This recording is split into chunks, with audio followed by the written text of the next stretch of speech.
Vermont will pay remote workers $10,000 to move here. Burlington, VT. If you and your laptop are considering moving to Vermont, the state wants to sweeten the deal. Under a bill that Governor Phil Scott signed into law Wednesday, remote workers who put down roots in Vermont will be eligible for up to $10,000 in moving expenses and other costs. Current residents aren't eligible. State officials hope Vermont's high quality of life will entice out-of-state workers to swap their office for a Vermont co-working space or home office.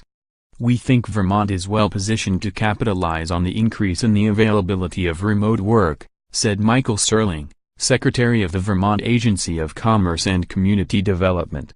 Serling said the incentive may be particularly helpful for couples considering a move to Vermont, when one spouse finds a job in Vermont but the other spouse would need to work remotely. The Agency of Commerce and Community Development has been tasked with designing the program to begin in 2019. More, state by state, here's where the gender pay gap is the greatest. More, how low can it go? Sears will close 63 more stores. Is yours on the list? More, workplace trends. Workers over 50 find themselves suddenly in a hot job market. The law defines a qualifying worker as a person who works primarily from a Vermont home office or co-working space and is employed full-time by a company that is based outside the state. Only workers who become full-time Vermont residents after January 1, 2019 will be eligible.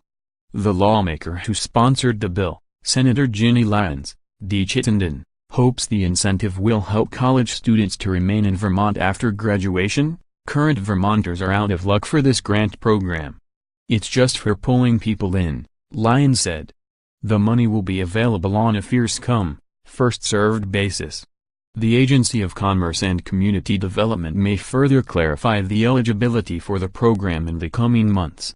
Remote workers who move to Vermont will be able to be reimbursed for moving expenses, membership fees for a co-working space, and the costs of computer software and hardware and broadband access. The grants will be capped at $5,000 per person per year, or $10,000 per person total, though the Agency of Commerce and Community Development will need to formally set the limits when designing the program. The Remote Worker Incentive Program will launch with a $500,000 appropriation from the legislature, and the total payouts will be capped each year. Vermont could spend up to $125,000 on the incentives next year, enough to cover the expenses of 25 workers who max out their possible grants. The program would peak in 2020, when the state has been authorized to spend up to $250,000 on the incentives. Spending may be limited by available funding. Gov.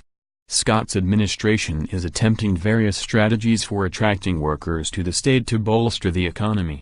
This is a piece of a much larger puzzle, said Serling, the Commerce Secretary. We want to learn from what the legislature has asked us to do with this particular program and then see what lessons we can learn to apply that to other efforts to recruit workforce. Contact April McCullum at 802-660-1863 or mccullum@freepressmedia.com. Follow her on Twitter at @April_McCullum.